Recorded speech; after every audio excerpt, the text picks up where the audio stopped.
এরাও আসছে, নমরুদ আসছে, আমার দেশের টাকলা মুরাদ আসছে, বলছে রাষ্ট্র ইসলাম থাকবে না, ও নাই, ও দল নাই, ও নেত্রীও নাই।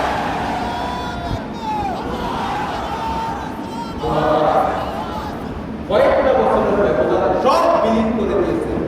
ও দলের নাম নেওয়ার মতো মানুষও বাংলাদেশে কাজী ইসলামকে, আল্লাহর কোরআনকে, আল্লাহর হাবিব সাল্লাল্লাহু আলাইহি ওয়াসাল্লামকে যারা ভাষা করেছে, আমার দেশের ঢাকা মুরাদ সহ ফেরাউন নমরুদরা যে শিক্ষা পেয়েছে তার থেকে শিক্ষা গ্রহণ করতে হবে, ঠিক কিনা?